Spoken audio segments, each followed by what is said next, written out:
In the summer of 1861, James White was burdened with the growing responsibilities of managing the assets and ministries for the Great Advent movement.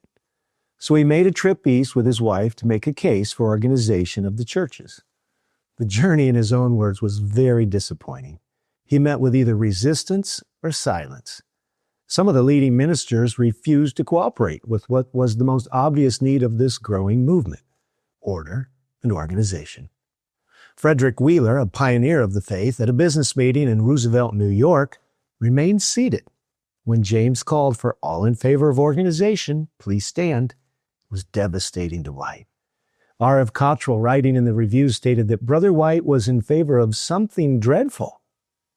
Of course, many of these brethren had been mistreated at the hands of the organized churches not too many years prior to this moment, so a bit of caution is understood. But writing on August 27, White made this stinging commentary: "Our ministers are generally silent." And later he added, "Others were secretly in favor of organization, but dared not advocate it openly until the scale turned in its favor." White wasn't sure what to do, but eventually what couldn't be done on a large scale was begun on a small one. The publishing work was organized in the fall of 1861, and this delivered James from being the sole proprietor of the assets and main burden bearer of the ministry. The next step was the organization of a church. On October 8, the building block for what would become the Seventh-day Adventist Church was laid. It was in the formation of a local congregation, the Battle Creek Church. Before a conference or a union, a division or a general conference, there were churches. And it seems probable, considering the prophetic events that are described in Revelation chapter 13, that in the future, when the world seeks to dismantle our organization, there will still be churches. They may be meeting in orchards or caves or forest glens, but there will still be groups of people gathering, the smallest cell, you might say, of the Great Advent movement. And yet, there is no organism or organization that's not ultimately built on the order of local congregations. A conference is a sisterhood of churches. And while we do not believe in the completely autonomous congregational model that has no concern for the larger work, we do believe in the authority, autonomy, and spirit-filled necessity of churches that are united and led by the Holy Spirit. Almost 6 months ago, a major wound was delivered to one of those leading Adventist churches, a vibrant congregation with an unusual degree of unity, liberality, and mission-mindedness. The leadership was trusted by the body and was working in conjunction with the local conference. The manifold blessings of the Lord were upon this group, and they were discovering ministries, rediscovering ministries, and expanding the work of God. A dispute arose over the treatment of one of the well-known members of this church. The church, even though alarmed and contesting the manner in which the member and his rights had been processed, complied with the conference directive and enforced the ban keeping the local member from preaching. The member was under no discipline, was also a local elder in regular standing, and was an ordained minister. He was kept from exercising rights and authorities conveyed by both the local church and the union upon his ordination to gospel ministry. While it is completely understood that various things that he said were not appreciated by everyone, it remains the opinion of many fair-minded Christians that a hearing of the issues, not a banning of the subject or the person, was the gospel order of resolution. The matter was further complicated when some in leadership applied pressure to the local church to mimic the conference and discipline the member from leadership roles in the local congregation. Other ministries, it was stated, would not receive the cooperation on a conference level that was needed until local leadership understood the situation as conference leadership did. The senior pastor, understanding that this tactic would wound the church if brought into public view, worked prayerfully to keep the matter behind closed doors. Needless to say, when this became impossible, it met with strong disapproval from the local church, who could not see how the banning of one of its local members was related to its medical or educational ministries. Strong and direct objections were made to what appeared to almost all as undue pressure at best and administrative extortion at worst. The resulting strong disagreement behind closed doors led to the dismissal of the senior pastor, who was unwilling to surrender the civic and gospel order of discovery and due process in determining truth. The abruptness of the dismissal after 37 years of ministry, 11 of which had transpired at that local church, elicited objection by the vast majority of membership who gathered en masse to express their disapproval. They, like any family who watched the abuse of another family member, protested vociferously. Time is short. If we don't disentangle ourselves somehow from the state, expect to be thrown under the bus in the next pandemic again. We are sinning corporately, holding money above God and the people that He loves so dearly. It is very, very hard to be a cheerful and careful steward of God's tithe when we witness all the blatant apostasy around us that is tolerated, but then Village is hit with a lightning bolt of injustice for simply speaking the plain truth. This protest, poorly understood and rejected as illegitimate by some, has now been postured as rebellion or war against the conference-level leadership. Rebellion, however, would require the rejection of legitimate authority, which is at the very heart of the current discussion. Is the church a franchise of the administration or a sister in a sisterhood of family members?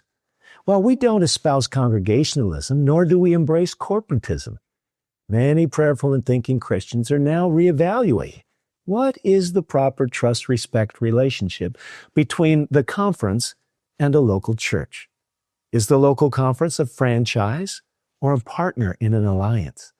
Currently, the local church believes that an honest effort to discover truth, protect unity, and further the work of the Great Commission requires a hearing by the sisterhood of churches. Is this a distraction or a diversion from the Gospel Commission? Potentially. And yet, is it any more avoidable than any effort would be required if dysfunction was in a certain family system? This is about the future health of the organization. Is it possible that this situation is a catalyst of awakening for many members and many churches? Could good emerge from this situation for the recalibrating of the dynamics of power and the engagement between the conference and the local church? It appears that somewhere in the drift of years, profound ignorance is developed around the very first work of organization in the Seventh-day Adventist Church, which was the formation of a local congregation. These bodies of believers are tasked with seeking the Holy Spirit to understand how they ought to pursue the Great Commission. The local church in question was experiencing the exceptional favor of heaven in its various missions, ministries, giving, and property acquisitions. It was pioneering the rediscovery of the medical missionary work in conjunction with the local conference. And just months prior, before a key physician relocated to the community to assist in the work, he affirmed with the local conference that the relationship between the church and the conference was good, and he was assured that it was. If the senior pastor was as problematic as the 6 hours of arraignment to his 100 fellow pastors purported him to be, was it proper to leave him without formal warning, without objecting in his personnel folder? And was it wise to nominate him 2 times to represent the conference on the North American Division Executive Committee? Was his continued role as a district superintendent warranted? And should not a warning have been given to the major donors who believed in his leadership and made large donation to the church's efforts? Would a dialogue with the head elder or the associate head elder have allowed for remediation? All of this leaves fair-minded men and women questioning if this is God's way of solving problems and dealing with people. And what are we going to do to make it right? On December 21, a 51-minute video entitled, "Is the Michigan Conference in Apostasy?" was released regarding the situation. This video alleges that discussing the placement of tithe in any repository other than the conference is false doctrine. While this subject is worthy of discussion, one must initially ask if this really constitutes false doctrine. Church membership cannot be lost for not returning tithe, and unfortunately most churches have roughly 1/2 to 2/3 of their members who do not. What is also missing from the discussion are the exceptions to returning tithe through the regular lines that are a legitimate, though not well-known part of our church history. So does the subject matter merit the moniker false doctrine? Or is this a verbal launching pad of prescribed guilt?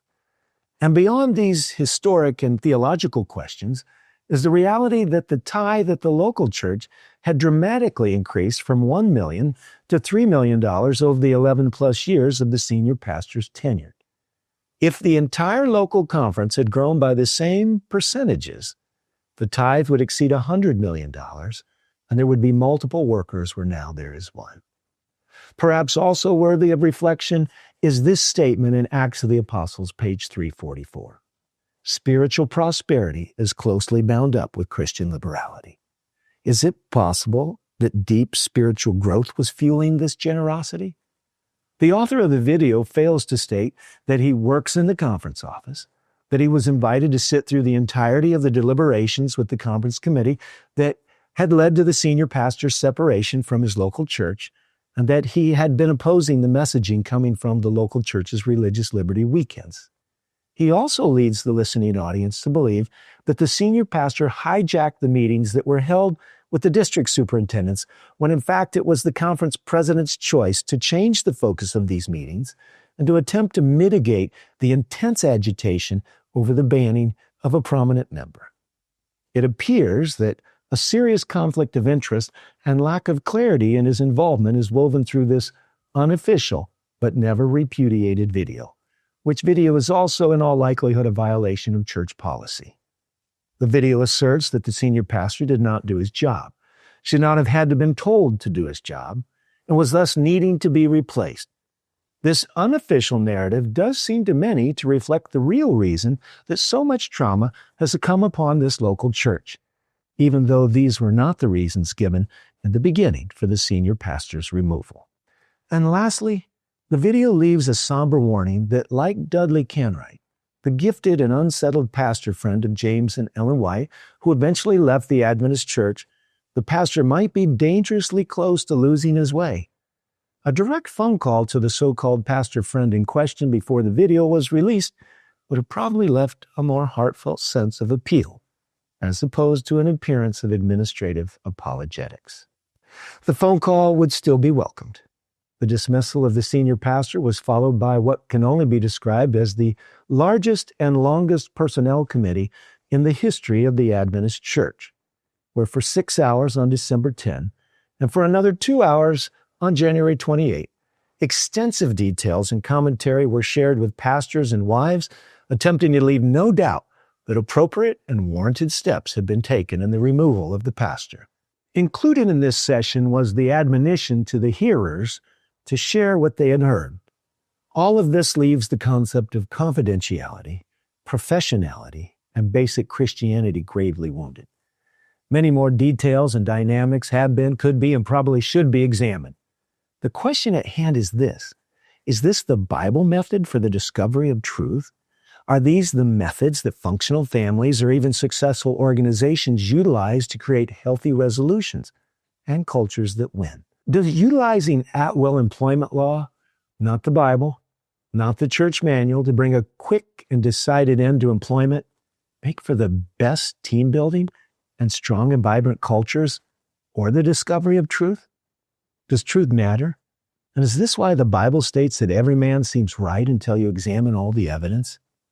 The larger question at hand is, can a church that defines itself by the keeping of the law and the spirit of prophecy remain true if its methods stifle the prophetic voice and the role of their pastors?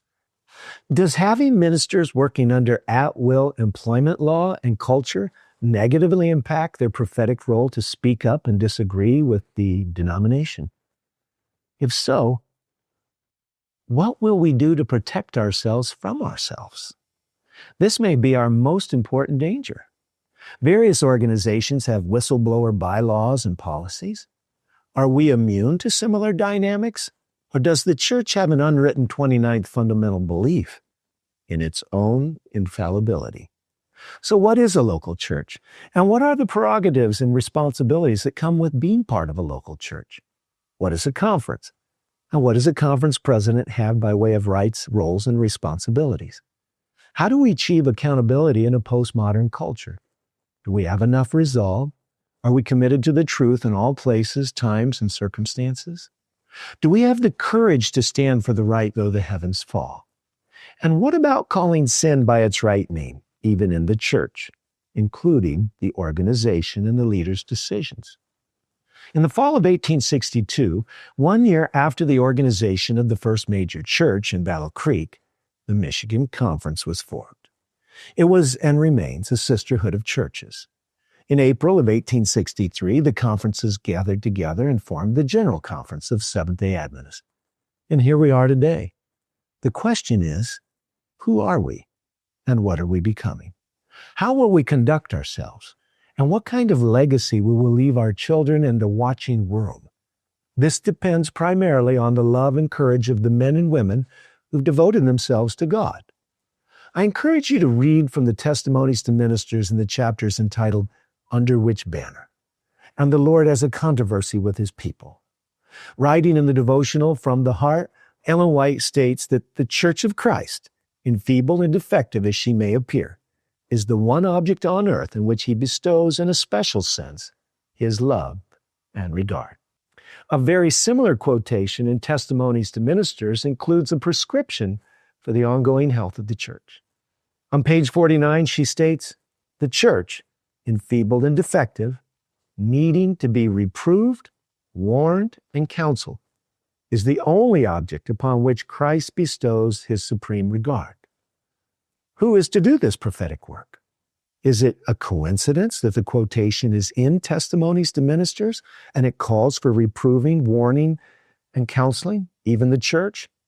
Perhaps this is a major part of the pastoral duties of ministers. And rather than excise the pastors who are doing it out of the church, we should listen, discuss, pray, and if necessary, humble ourselves in the sight of the Lord. History shows us that Ellen White spent the first years of her ministry building up the institution we so love, and so much of the last protecting the church from its own organization. Perhaps there's nothing new under the sun. In her day, as in ours, we echo the words of Paul, writing to the Galatians, "Have I become your enemy for telling you the truth?" May God help us all to do justly, love mercy, and walk humbly as we face ourselves and the future. May self-interest not smother deep convictions of the soul. May our ministers have convictions and live them out, no matter what the circumstances. May our church return to its pursuit of truth for all, in all circumstances, and may God strengthen us for what is coming. If we go forward unwilling to pay the price of honest discussions and honest dealing, enfeebled and defective we will remain. On the other hand, truth, kindness, and commitment will do for the world church what it did for the village church. Make a congregation like an army, terrible and with banners. The choice is ours. Lead on, O King eternal.